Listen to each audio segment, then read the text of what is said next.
بدأ باندريتش وبدأ بتبسوبا وبدأ ببيرو وبدأ برباعي وسط الملعب ناسانتيلا النيجيري على اليمين، بريسيون الفرنسي ناحية شمال، اتنين في العمق تشاكا العنصر الأساسي لباير ليفركوزن، وجنبه أليكس جارسيا اللاعب الواعد واللاعب اللي جاي من الصفقات، وثلاثي الأمامي أمين عدلي اللاعب المغربي، وجنبه تيريه، وجنبه مهاجم النيجيري فيكتور نيفيز. الهدف الأول لباير ليفركوزن في الدقيقة 11 تعرضت بمهارة عالية جدا، تبسوبا قدر يركب الكل واتلعبت له بصورة مباشرة وصورة كويسة جدا ناحية اليمين، وده كانت من طول الموسم اللي باير ليفركوزن كانت بتلعب تقريبا وكانت بتعتمد على عرضيات بصورة مباشرة، سواء كان من جيرمالدو شمال أو كان فريمبونج ناحية اليمين، فكان دي من اسلحه باير ليفركوزن. وبداوا بقى الموسم ده اتلعبت عرضيه، تبسوبا راحت خلاص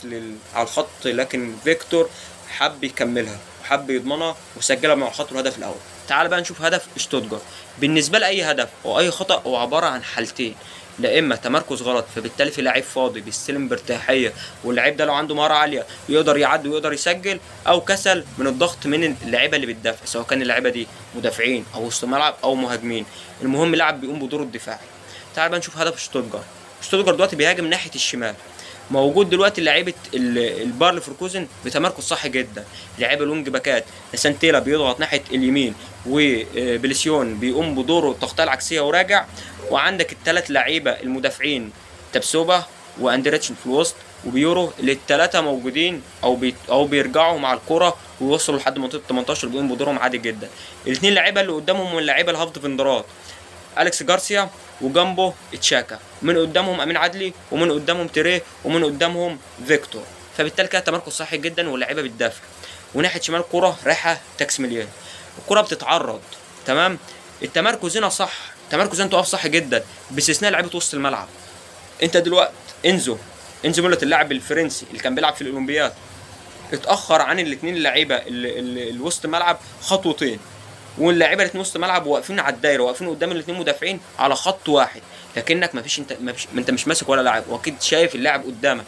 فكان لازم ان الاثنين لعيبه الوسط الملعب ما يقفوش على خط واحد، وكان ممكن اللاعب يتقدم ولاعب يتاخر علشان يكسروا زاويه الباص ويقدروا يقطعوا الكره، او حتى يرخم على اللاعب انزو ميلوت وهو بيستلم الكره وما يقدرش يلعبها بارتياحيه، لكنهم وقفوا قدام اللاعب وسابوا يستلم بصوره عاديه جدا. وده ممكن نقوله كسل في الضغط شويه من اتنين لعيبه، او كسل ممكن نقول كسل في الوقف ان اللاعب يتقدم ولاعب يتاخر ما بينهم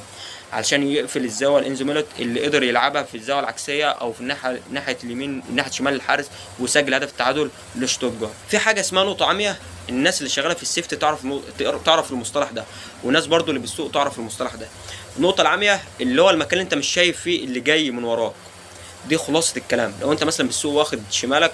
فلو في مسافه بينك وبين الرصيف وحد جاي من جنبك فانت مش هتشوفه، ولو خبطته الناس كلها هتقول الغلط في اللي جاي في النقطه العاميه دي. ولو برضه في مجال السيفت لو حفاره ولا حاجه في نقطه عاميه تحتها، لو حد جه تحته وخبط الحفار فدي نقطه عاميه برضه، الغلط اللي جه وقف تحت الحفار.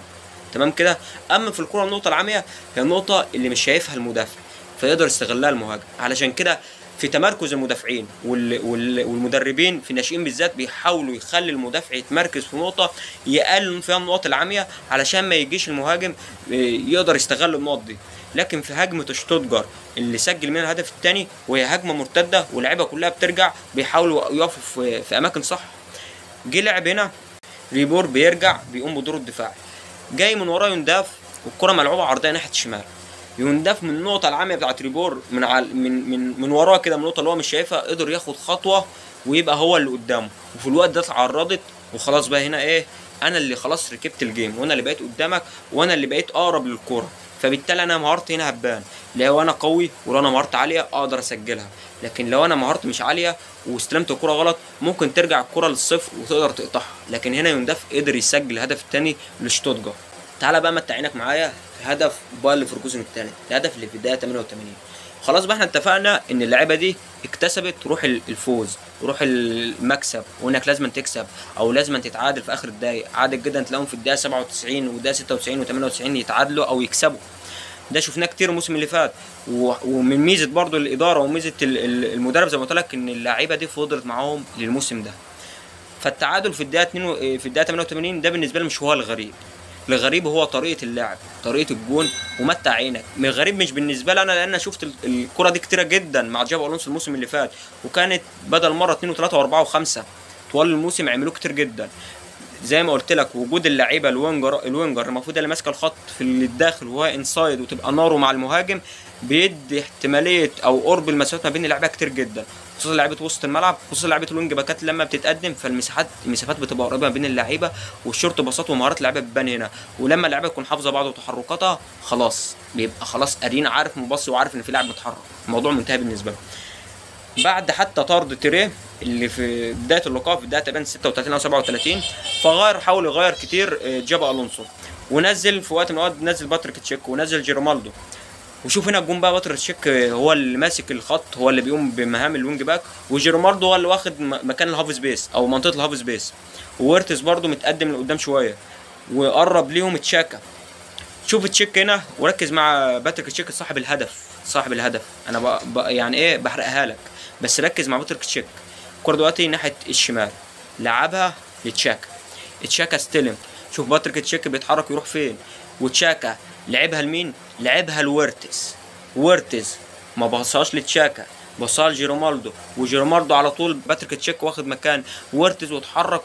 في منطقه ورا المدافعين، واتلعبت على طول جيرومالدو لباتريك تشيك، روح انفراد من منطقه ال 18 وسجل هدف براحتك، عايز تحطها اليمين الحارس حطها، عايز تحطها شمال الحارس حطها، عايز تحطها تشيب من فوق الحارس حطها. فانا اديت لك اوبشنات كتير جدا، لكن لانك انت رايح بارتياحيه من منطقه ال 18 وسجلها باتريك تشيك في الدقيقه 88، وقدروا يتعادلوا وياخدوا اللقاء في ضربات الجزاء. باير ليفركوزن بطل السوبر الالماني، ثلاثيه محليه الموسم اللي فات، لو اعتبرنا المباراه دي هي تكمله الموسم اللي فات، دوري كاس سوبر نهائي دوري اوروبي، كان ممكن